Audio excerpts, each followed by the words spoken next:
Presidente dos Estados Unidos, Donald Trump, anuncia sobretaxa de 10% a todas as importações de produtos brasileiros. Punição a todos os países foi diferente, como 20% para a União Europeia e 34% para a China. Pesquisa de opinião mostrou que pela primeira vez, governo Lula foi reprovado por mais da metade da população. Operação realizada em 31 países e Brasil desmantelou a maior quadrilha mundial de pornografia infantil. Israel expandiu as operações militares na faixa de Gaza e ameaça ocupar novas áreas do território palestino. Ministério Público da Espanha pede a prisão do técnico do Real Madrid, Carlo Ancelotti, acusado de fraude fiscal. Ator Val Kilmer morre aos 65 anos nos Estados Unidos, vítima de pneumonia. E no Dia Mundial do Autismo, responsáveis por 2 milhões de brasileiros têm cada vez mais consciência dos direitos de quem sofre com o problema. É agora no Jornal das 22.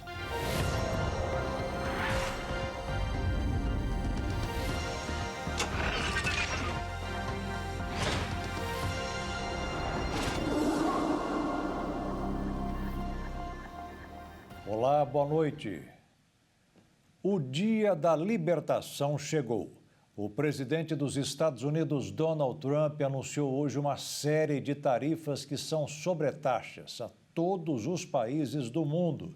Sobre os produtos brasileiros, serão cobrados 10%, da União Europeia 20% e da China 34%. Mas não para por aí. Quem tem mais detalhes ao vivo, direto de Brasília, é o repórter Bruno Tibério. Boa noite, Bruno.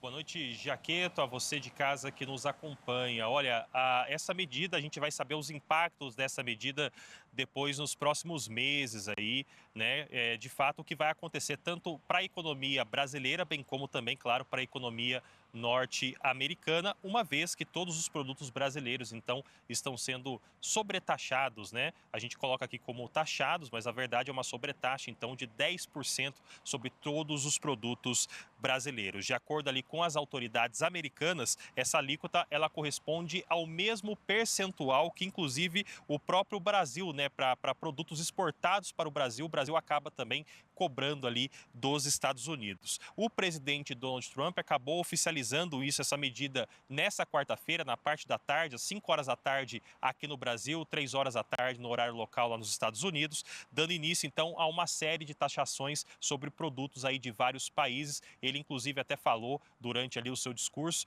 que países, tanto países amigos como países inimigos vão acabar por passar aí por essa taxação. As alíquotas variam conforme o país de origem e Trump tem classificado essa iniciativa como a política de taxação recíproca, ou seja, seria uma maneira então aí dos Estados Unidos ele taxar de volta os países que, segundo ele, já tem um faturamento, né, já tem um superávit muito alto em relação aí à balança comercial entre esses países, né? Então, quanto maior for, inclusive, essa taxação, né, imposta aí pelos países americanos, ou melhor dizendo, desculpe, quanto maior for a taxa, né, que um determinado país ele impor aos Estados Unidos, os Estados Unidos vai devolver essa taxa com a mesma medida.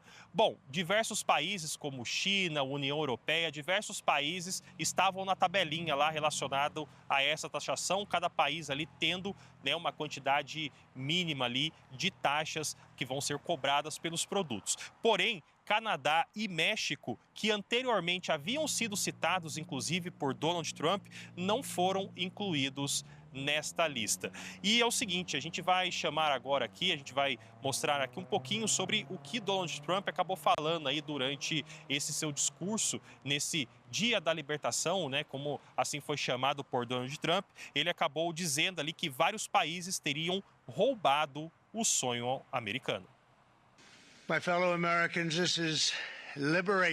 Meus compatriotas americanos, este é o Dia da Libertação, esperando por um longo tempo. 2 de abril de 2025 será para sempre lembrado como o dia em que a indústria americana renasceu, o dia em que o destino da América foi recuperado e o dia em que começamos a tornar a América rica novamente.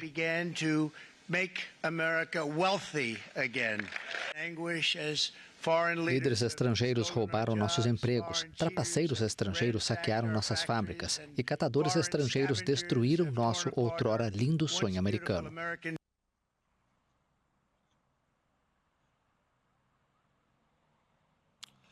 Pois é, Jaqueto. Ele, inclusive, até acabou por trocar a frase tradicional dele, né, da política de Trump. Né? Ele costuma falar que vai fazer a América grande novamente. Dessa vez, ele usou o termo rica novamente. Né? Ele acabou trocando essa questão aí também. Inclusive, o governo acabou confirmando a taxação de 25% sobre o aço e alumínio, que já está em vigor e vai permanecer, então, em vigor. A partir desta semana também, vão ser aplicadas outros tipos de taxas aí que vão começar a entrar a partir do dia 3 de maio, no dia 3 de maio.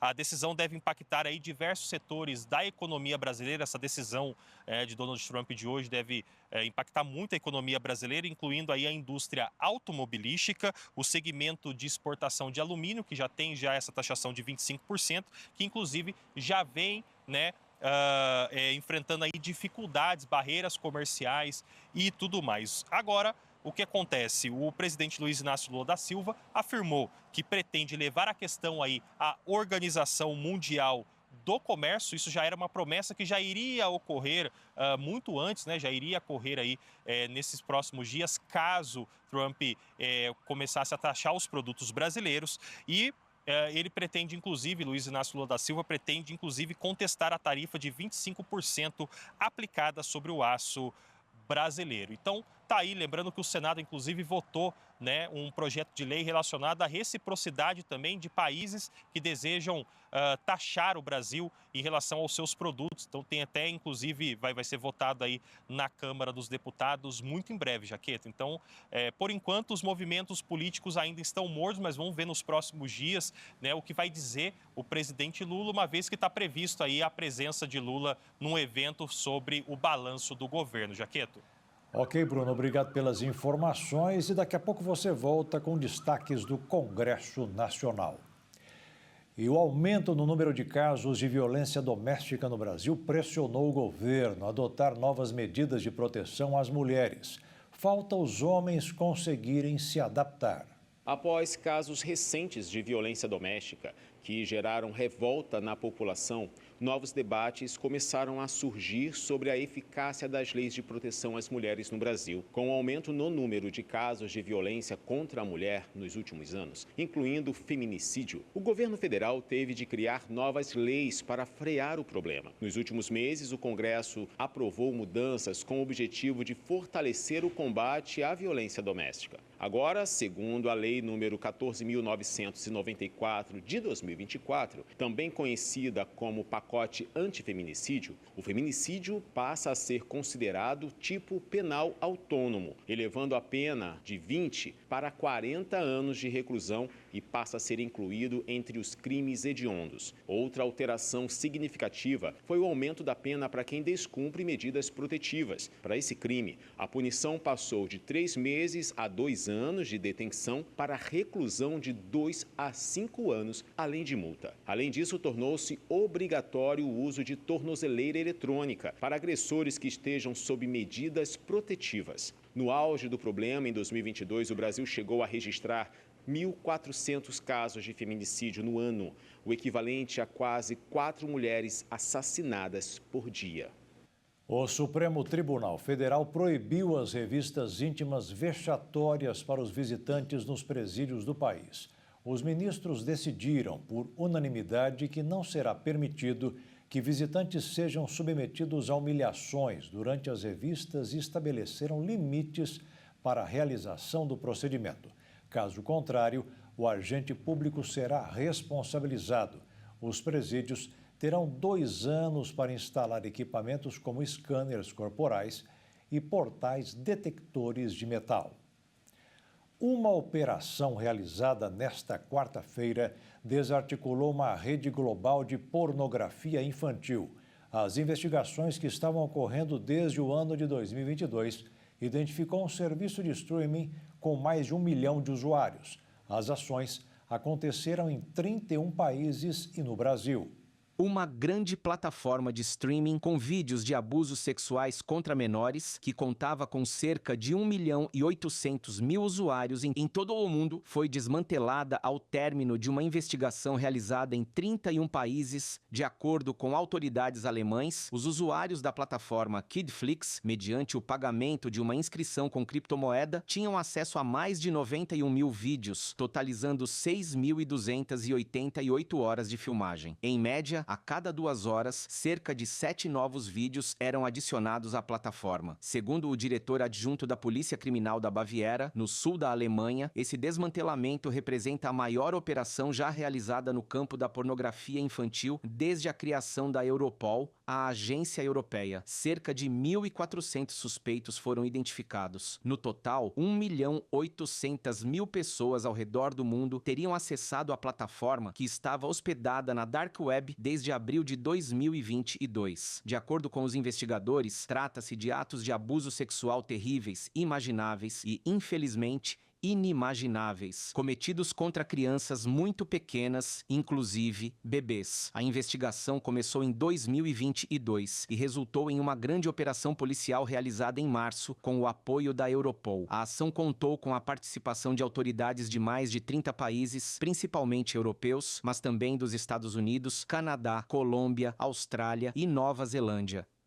Um homem foi baleado 5 vezes durante um assalto em São Paulo e se fingiu de morto para escapar da situação. A vítima foi socorrida pelo Corpo de Bombeiros e encaminhada com vida para o hospital mais próximo. Os criminosos roubaram seus pertences e depois atiraram contra o homem. O caso foi registrado como tentativa de homicídio e as investigações estão em andamento para identificar os suspeitos. Uma fábrica de produtos e equipamentos hospitalares explodiu em Curitiba. Um homem morreu e 2 ficaram feridos. Segundo as investigações, o acidente aconteceu no momento em que os funcionários enchiam cilindros de oxigênio para os hospitais da região. O material, que é recarregado em alta pressão, apresentava uma rachadura. Por isso, o gás expandiu e o cilindro foi arremessado. As câmeras de segurança do local registraram o momento do acidente. Um homem morreu e outros 2 funcionários sofreram ferimentos graves. Os escombros da explosão atingiram as ruas, danificando casas nas proximidades do local. A Polícia Civil isolou a fábrica e irá investigar as causas. A fábrica atende mais de 10 hospitais em Curitiba. Em nota, a empresa responsável garantiu que o abastecimento de oxigênio não será interrompido. Lamentou o ocorrido e afirmou que prestará assistência às famílias das vítimas. E veja a seguir, a oposição apresenta pedido ao Supremo Tribunal Federal para que os condenados pelos atos de 8 de janeiro cumpram prisão em regime domiciliar. E uma pesquisa de opinião mostrou que pela primeira vez o governo Lula foi reprovado por mais da metade da população.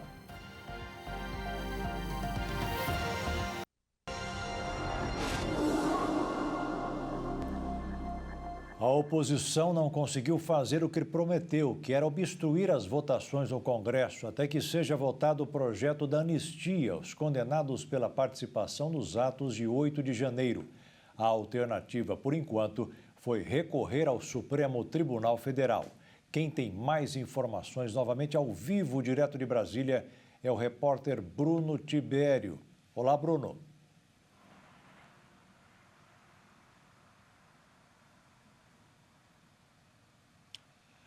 Pois é, Jaqueto, então a oposição, né, o líder do PL acabou por protocolar aí, então, um pedido ao Supremo Tribunal Federal justamente com esse objetivo, com o objetivo de colocar ali os presos, né, os envolvidos ali dos atos do dia 8 de janeiro possam cumprir então a sua prisão de forma domiciliar. Nesse caso, a solicitação iriam contemplar casos bem específicos, como idosos, também pais de crianças, gestantes e também pessoas que teriam ali doenças graves enquanto estão ali presos. Atualmente, inclusive, há uma mobilização, isso é um pedido do PL, principalmente porque já há uma mobilização, já há uma pressão por parte da oposição para a votação da anistia. E essa pressão ela está vindo diretamente ali para o presidente da Câmara, Hugo Motta, porque o que o PL deseja é justamente que seja pautado esse projeto da anistia o mais rápido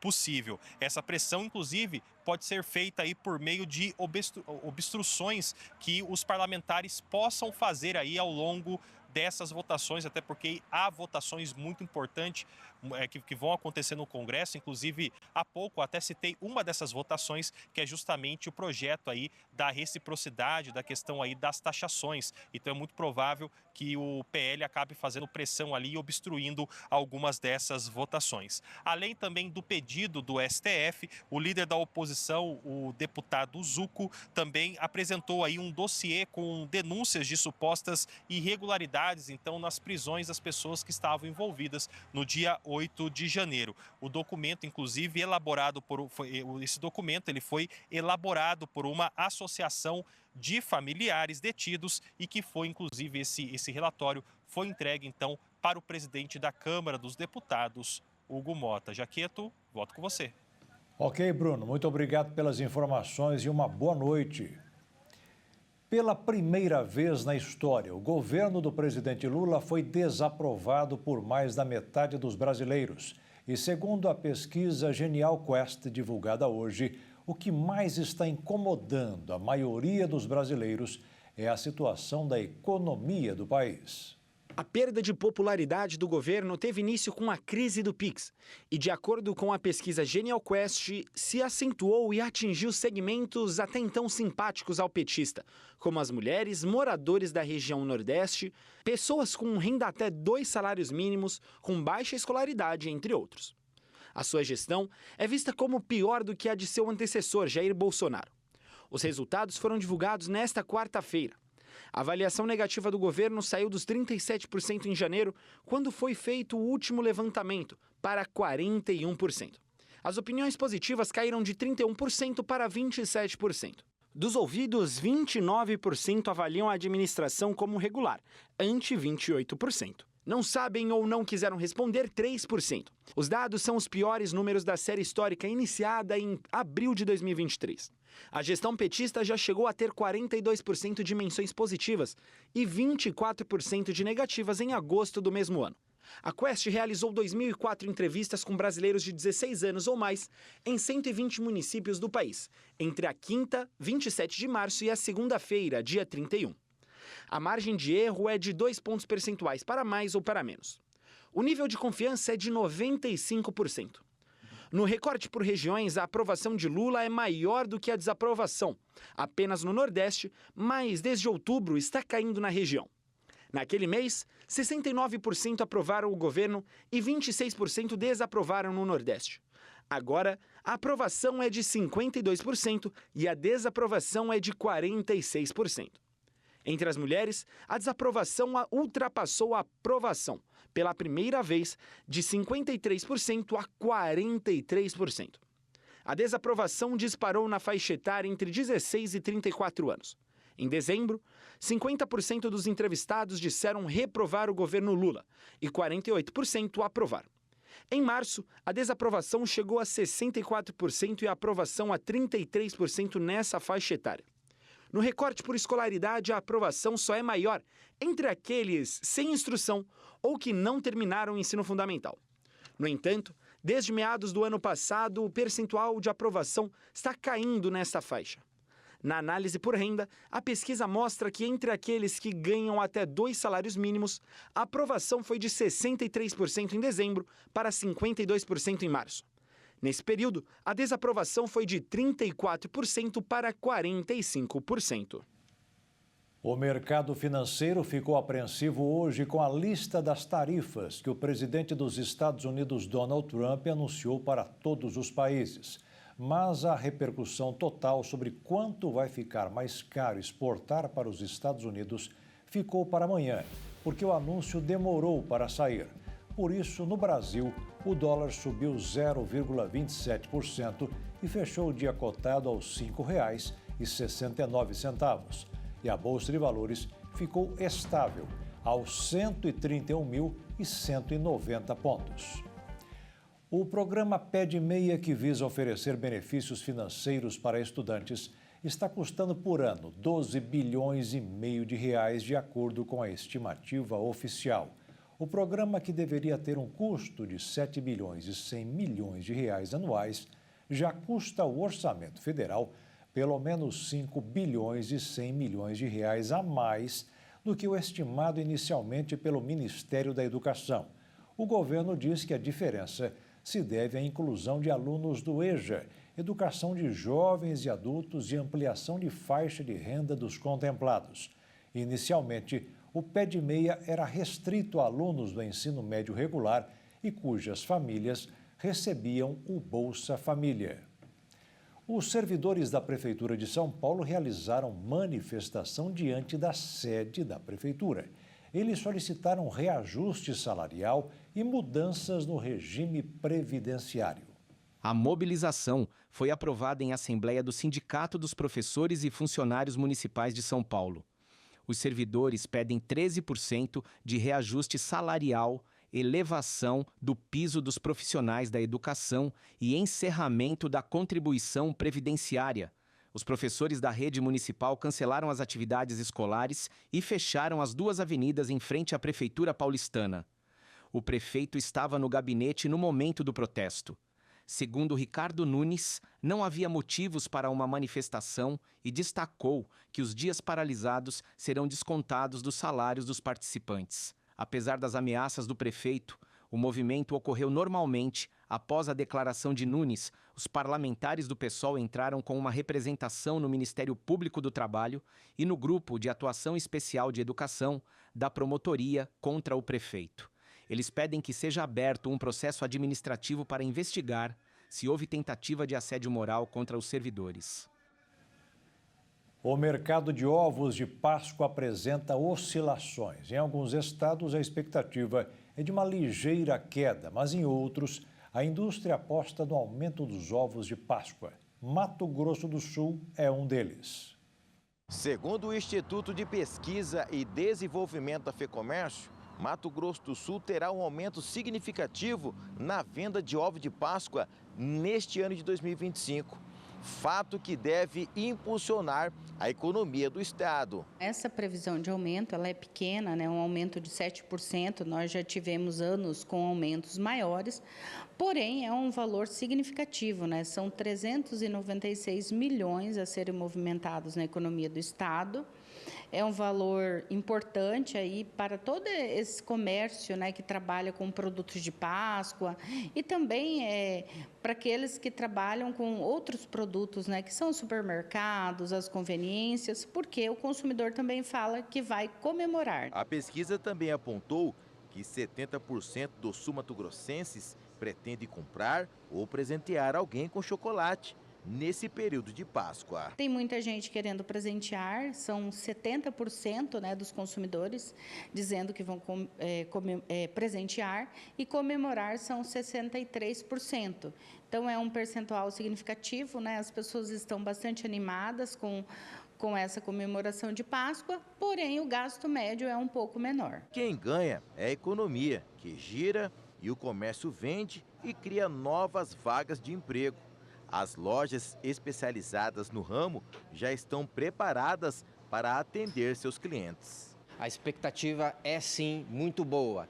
Mesmo havendo uma baixa da força do varejo em diversos produtos como o chocolate devido à alta de preços, a gente sim acredita numa força de vendas para aquele público que não abre mão de um chocolate de qualidade, aquele produto de qualidade premium. Esse ano terão muitas novidades no comércio, para quem gosta de comer ou presentear com um bom chocolate. O ovo tentação, o ovo tentação Nutella, o ovo recheado, que é o chocolate Dubai, entre outros, mas o melhor. A gente também tem um desconto especial para encomendas até o dia 12 de abril. Essa é a maior novidade. E veja a seguir, Israel expandiu operações militares na faixa de Gaza e ameaça ocupar novas áreas do território palestino. E o Ministério Público da Espanha pede a prisão do técnico do Real Madrid, Carlo Ancelotti, acusado de fraude fiscal.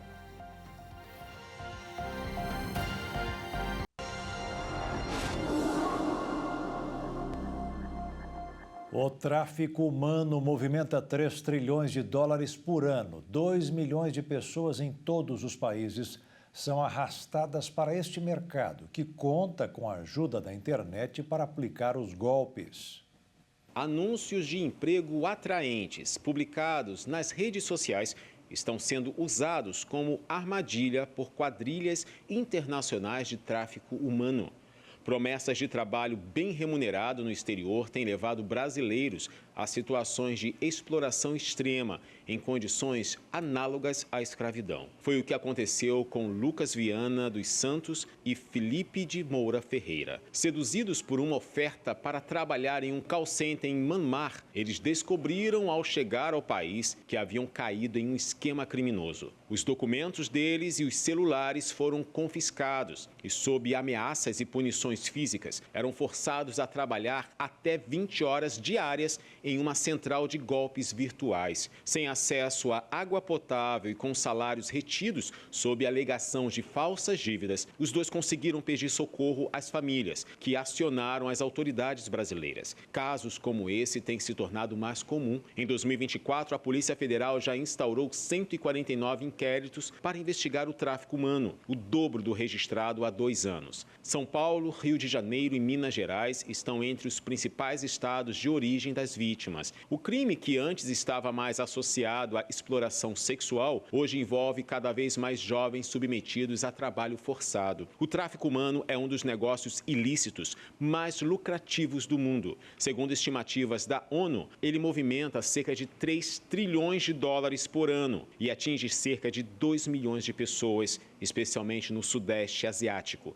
Com a expansão da internet, a prática ganhou novas formas, dificultando o rastreamento e aumentando o desafio para as autoridades internacionais. Diante desse cenário, especialistas alertam para os perigos de propostas de emprego no exterior, que não detalham informações sobre a empresa, não garantem contrato formal ou exigem que o trabalhador arque com altos custos antecipados. As autoridades reforçam a importância de verificar a procedência das ofertas e denunciar casos suspeitos para combater esse crime. O Congresso Nacional instala a Comissão Mista de Controle das Atividades de Inteligência em resposta à operação hacker contra instituições do governo do Paraguai. Os parlamentares querem investigar a denúncia sobre a suposta condução da Agência Brasileira de Inteligência, a ABIN.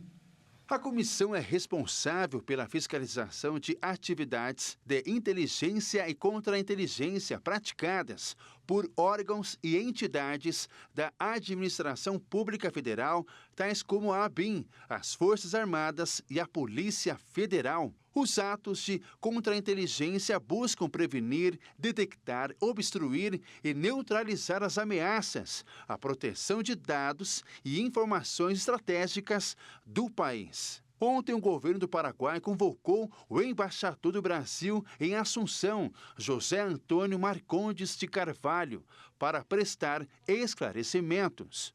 O gesto é uma forma de demonstração de repúdio diplomático. O governo Santiago Pena também suspendeu as negociações relativas ao anexo C do Tratado de Itaipu até que tudo seja esclarecido.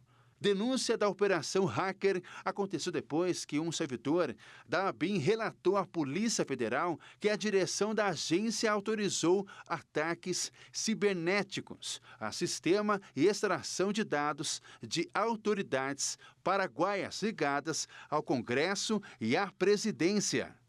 A operação teve autorização expressa do atual diretor-geral da ABIN, Luiz Fernando Correia, e do diretor interino Saulo de Cunha Moura, que comandou a agência entre março e maio de 2023.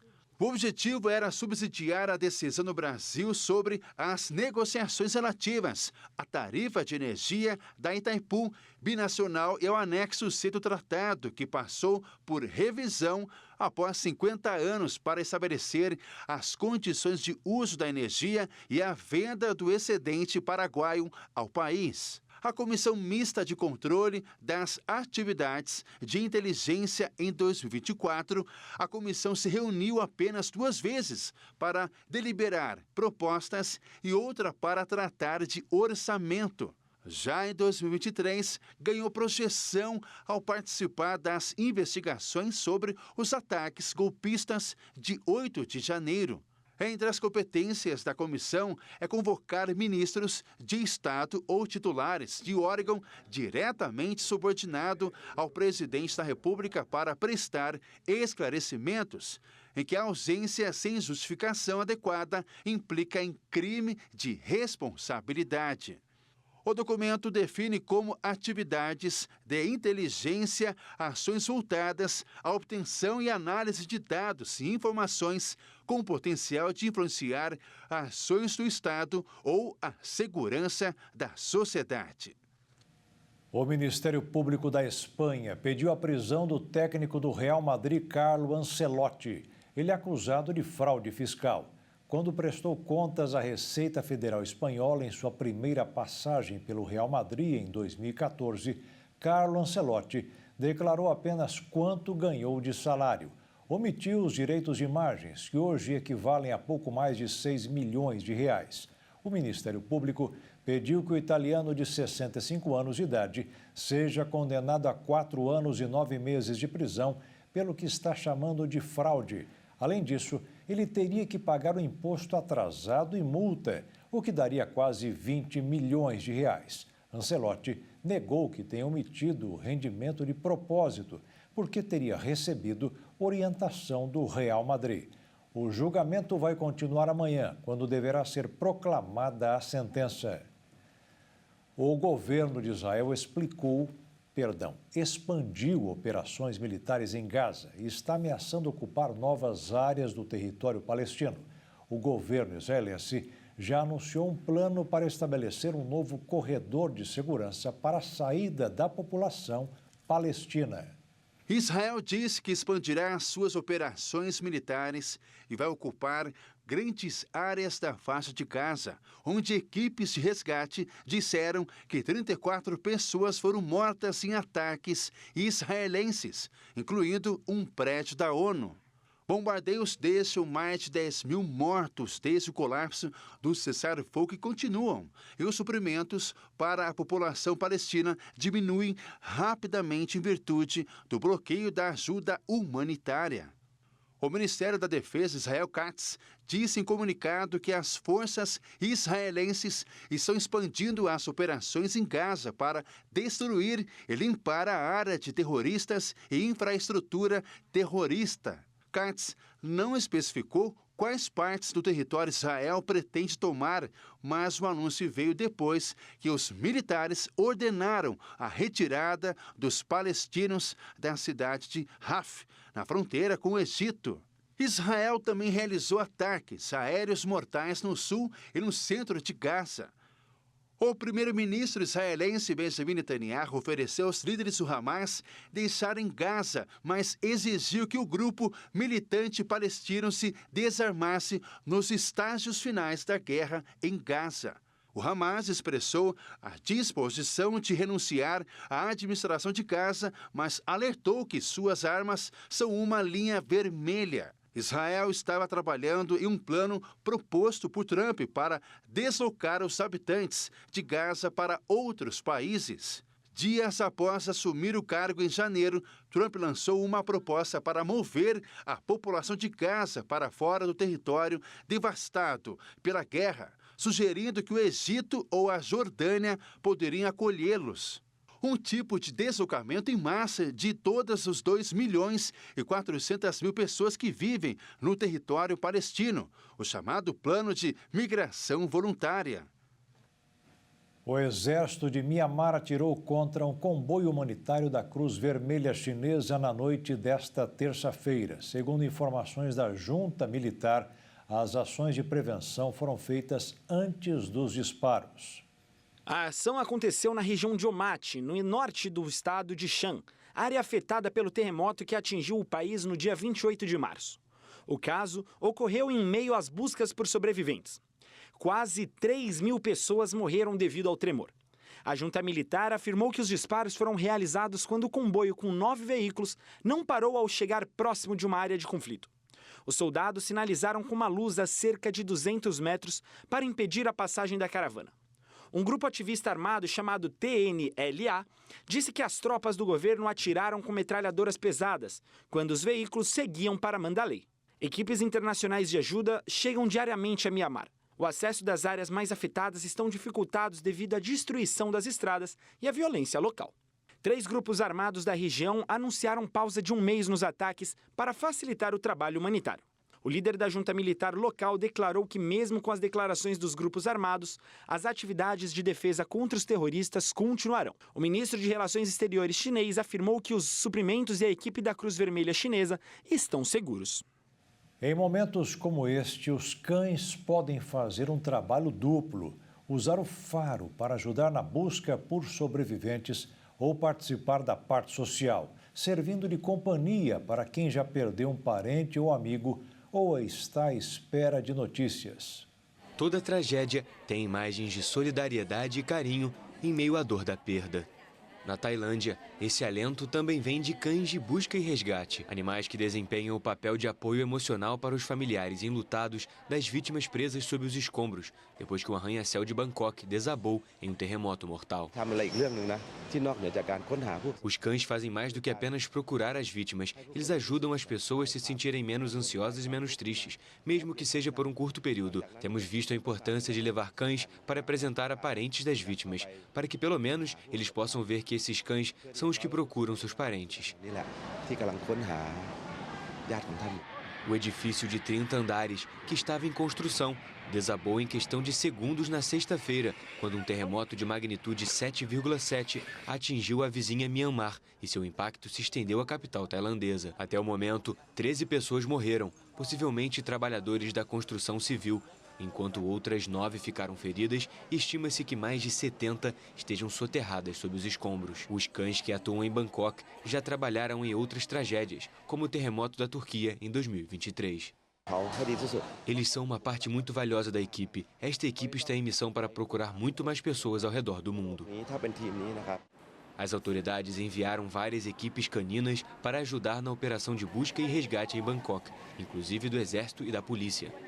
11 cães foram recrutados, a maioria Golden Retriever, animais que trouxeram sorriso apenas por estarem no local, onde as famílias se reúnem à espera de notícias do terremoto, que na vizinha Mianmar tem o saldo de mortos beirando os 3.000.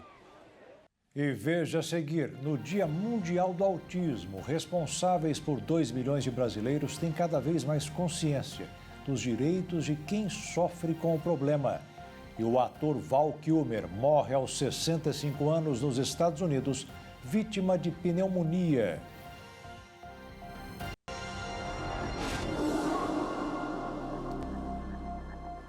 Uma aldeia indígena na Amazônia parece um oásis. Basta cruzar a fronteira do território Capoto-Jarina para perceber uma paisagem radicalmente bela e natural. Um sinal da natureza de que na região existe resistência contra o garimpo e o desmatamento. Mesmo sem mapa, é fácil reconhecer a entrada da terra indígena Capoto-Jarina, em Mato Grosso. No caminho que demarca a região, a paisagem muda radicalmente, da monotonia da monocultura à abundância da floresta. Este é o lar do cacique Raoni Metuktiri, o líder indígena mais influente do Brasil. Sua aldeia é há décadas o coração de uma luta bem-sucedida contra o desmatamento, em uma área devastada pelo garimpo ilegal e outros crimes ambientais.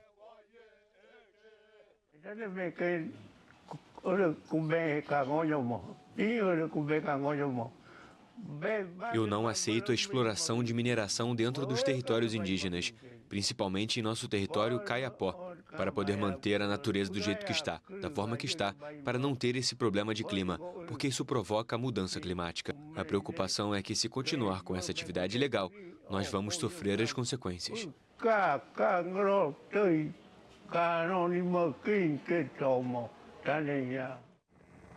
Seguindo o rio Xingu, chega-se a Metuktiri, uma aldeia de 400 habitantes com casas de palha e madeira ao redor de um amplo círculo com uma estrutura no centro para os homens guerreiros. Enquanto o garimpo e a destruição florestal avançam em outras terras indígenas, o território Capoto-Jarina permanece livre de desmatamento, com 0,15% de seu território afetado entre 2008 e 2024. Cerca de 1.600 indígenas que habitam a área utilizam duas estratégias: patrulhas periódicas e conscientização dos jovens para que não se deixem corromper pelo dinheiro do crime ambiental. Não aceitamos garimpos aqui no nosso território nem extração de madeira. Nós somos um povo que resiste nessa luta contra a destruição que os garimpeiros e madeireiros fazem no território indígena. Estamos aqui com a nossa resistência nessa luta. O Brasil demarcou Capoto-Jarina em 1984, após Raoni tomar como reféns funcionários da ditadura militar para pressionar as autoridades. Desde então, o desmatamento é crime, segundo a legislação brasileira, que considera protegidas as áreas indígenas demarcadas. Com uma área 4 vezes maior que a cidade de São Paulo, a terra indígena é mantida a salvo pelo Estado com o apoio das aldeias. De acordo com Jorge Dantas, porta-voz do Greenpeace, nos últimos anos apareceram grupos criminosos muito organizados que investem no garimpo como o Comando Vermelho. O garimpo é um problema que ameaça o modo de vida tradicional, ameaça as florestas, ameaça o equilíbrio climático do planeta. Então, quando a gente fala de garimpo dentro de terra indígena, é muito importante a gente lembrar que a gente está falando de uma atividade criminosa que merece ser eliminada e combatida não só pelas autoridades, mas pela sociedade brasileira em geral. Embora Capoto-Jarina permaneça livre do garimpo, outra ameaça florestal pesa sobre a aldeia Metuktiri, o fogo. O calor e a seca agravaram, em 2024, os incêndios na Amazônia, que costumam ser iniciados pela ação humana, por exemplo, para abrir espaços para o gado ou a agricultura. Eu queria dizer que vai ocorrer a COP30 e que o presidente Lula representa o nosso país, nos representa quando fala para o mundo, para que as pessoas nos respeitem, povos indígenas, e respeitem o nosso território, porque a destruição está cada vez mais próxima. Nós precisamos que as pessoas nos vejam e se distanciem para que possamos sobreviver do nosso jeito em nosso território.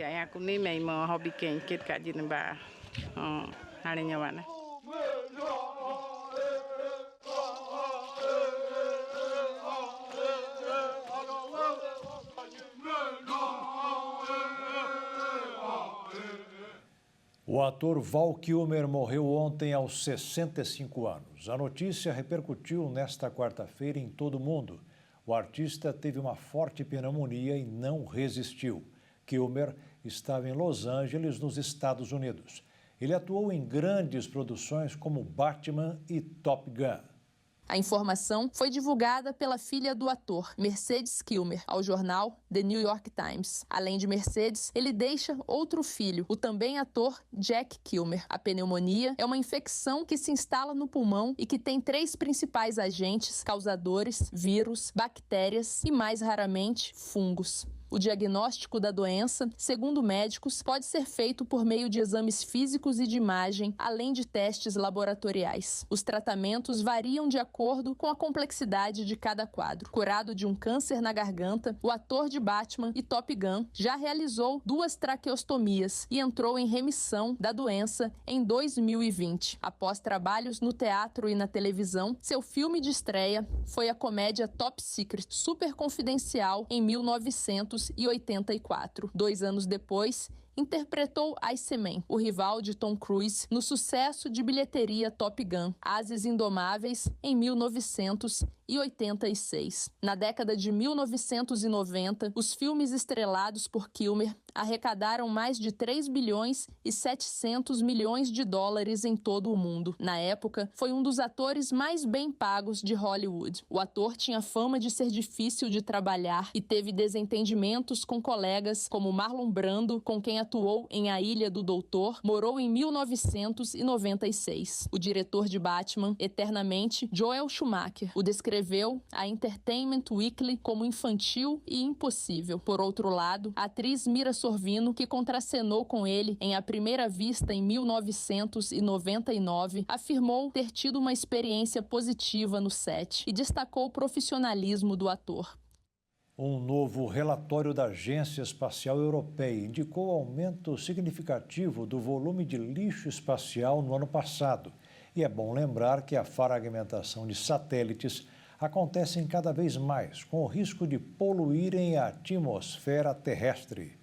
O planeta Terra está rodeado de naves espaciais que realizam um trabalho importante no estudo das alterações climáticas, fornecimento de serviços globais de comunicação e navegação, e ainda auxiliam em outras questões científicas. Mas algumas órbitas estão lotadas com fragmentos de satélites e foguetes inativos que ameaçam o futuro no espaço. Desde 2017, o Gabinete de Detritos Espaciais da Agência Espacial Europeia tem publicado anualmente um relatório sobre o ambiente espacial para fornecer uma visão transparente das atividades espaciais globais, determinando até que ponto as medidas internacionais de redução de lixo espacial melhoram a sustentabilidade a longo prazo dos voos espaciais. Em agosto do ano passado, por exemplo, um lançamento chinês alarmou o mundo após um foguete Long Mark 6A que transportava 18 satélites de comunicação explodir e criar uma das maiores fontes de lixo espacial em décadas. Isso prova que o número e a escala de satélites comerciais em determinadas órbitas baixas da Terra continuam aumentando todos os anos. Em certas faixas, a densidade de objetos ativos é da mesma ordem que a dos lixos espaciais. Para se ter ideia, satélites inteiros ou pedaços de foguetes retornam à atmosfera terrestre, em média mais de 3 vezes por dia. Esse volume cria um risco de colisão e também pode inviabilizar os voos espaciais humanos. Frente a essa problemática, a ESA estabeleceu o objetivo de limitar significativamente a produção de lixo espacial nas órbitas terrestre e lunar de todas as futuras missões, programas e atividades até o ano de 2030. Através de sua abordagem Detrito Zero, estabelecendo também as regras para qualquer empresa ou instituição que trabalhe com a Agência Espacial Europeia nas suas missões. O compromisso foi assinado por 19 países e mais de 150 entidades comerciais e não comerciais.